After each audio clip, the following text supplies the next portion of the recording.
అందశ్రీ గారితో ఉన్న మీ సాన్నిహిత్యము, ఎప్పుడెప్పుడు మీతో మాట్లాడేది, ఏ పాటకి మిమ్మల్ని అప్రిషియేట్ చేసిండు, ఆయన అడుగులు ఎట్లా ఆయన మీరు ముందుకు తీసుకెళ్లే ప్రయత్నం చేస్తారు? నేను పాట అంటే కార్యక్రమాలు చేస్తున్నటువంటి సందర్భంలో మా అక్కను కొడకన్ల అనే విలేజ్, ఓకే, ఆ విలేజ్లో మా కొడకన్లకి ఇచ్చాము మా అక్కని. వాళ్ళ ఇంటి పేరు కూడా అందేనే. అయితే ఆ సందర్భంలో నన్ను కలిసి అందే వాళ్ళు ఎక్కడెక్కడ ఉన్నారు ఏం కథ అనే సందర్భంలో నాతోని చర్చించినటువంటి సందర్భం. అంటే అందే కొడకన్ల కాడ చాలా చాలా మంది అందేలో ఉంటారు. అంటే మరి ఇక్కడి నుంచి అక్కడికి పోయినరా, అక్కడి నుంచి ఇక్కడికి పోయిరా అనేది ఆయనకు కావాలి.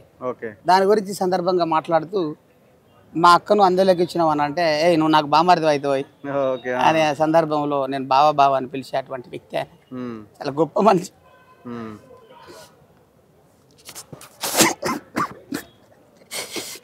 అలాంటి మనిషిని నేను ఎక్కడ చూడలేదు. ఎందుకంటే ఎంత ఎత్తుకు ఎదిగినా ఒదిగి ఉండాలనే ఒక దిగ్గజమైన అయినటువంటి వ్యక్తి ఆయన.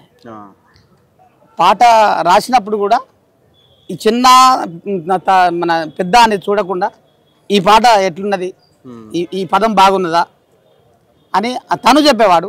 మేము రాసిన పాటలు కూడా ఆయనతోని మేము చర్చించిన సందర్భాలు ఉన్నాయి. ఒక పాటలో నేను రాసినప్పుడు, పల్లెల్లో నా పేదవాళ్ళ ఆకలి కేకలురా, పట్నంలో ఆ బేకరీలా కేకులు చూడరా, కలిగినోళ్లకు కమ్మని తీపి, కలిగినోళ్లకు కమ్మని తీపి, కలిగంజే నా పేదల కాఫీ అని రాసిన.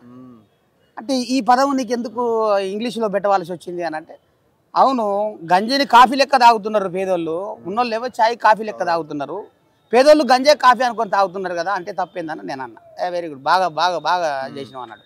మరి గొర్రెటెంకన్న కూడా ఒక పదంలో చెప్పింది కదా, చెట్లల్ల గుట్టలల్ల పలుగురల్ల గడ్డలల్ల పక్కున నవ్వి పిలిచే సీతఫలంబు పేదల ఆపిల్ పండ్లన్నవు అన్నాడు. ఆపిల్ పండ్లను తెలుగులో చెప్పొచ్చు కదా, ఆపిల్ పండ్లు ఎందుకన్నాడు అంటే దానికి ఉన్నటువంటి గుణం కావచ్చు, దానికి ఉన్నటువంటి సారాంశం కావచ్చు, దానికి రావాలనే పదజాలం కోసం వాడినటువంటి పదం అనే విధంగా చెప్పడం జరిగింది. అలాంటి సందర్భంలో చాలా పాటలు ఆయన ఒక్క పాటన, పల్లె నీకు వందనాలమ్మ, నన్ను గన్నా పల్లె తల్లి నీకు వందనాలమ్మ, నాకు ఆట నేర్పి నాకు పాట నేర్పి బతుకు బాట చూపినందుకు పల్లె నీకు వందనాలమ్మ. పాలు మరిచి అనే ఒక మాట చెప్తాడన్నా. ఏమంటాడు అంటే, ఇంటికాడ అమ్మ బువ్వ వండిందా లేదా అని తెలుసుకోవడానికి ఆయన జీతం ఉండి గొడ్ల కాసి వచ్చే రోజులల్లా అన్నం గిన్నె చూడకుండా ఆ పొయ్యి కాడ పోయి చెయ్యి పెట్టేవాడట. ఆ పొయ్యి వేడిగా ఉంటేనేమో అన్నం ఉడికినట్టు, అన్నం వండినట్టు, లేకపోతే ఇలా ఉపవాసం అన్నట్టు.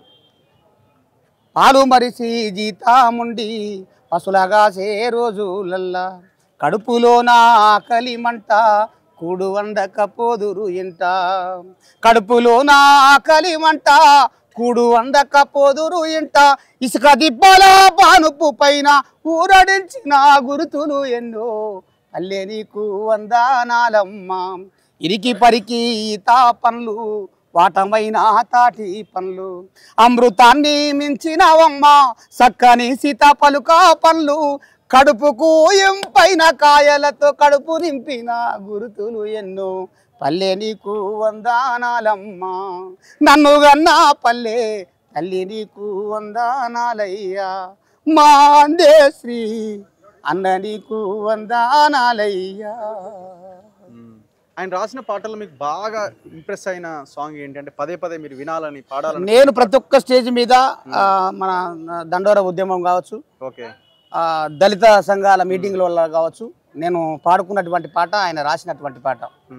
మాదిగయ్యల వేద నుండి పురుడు పోసుకున్నది, మానవ జాతులను ఎప్పుడు నిదురలేపుతున్నది, దాని పేరే డప్పురా అది మోగెదరువుల నిప్పురా,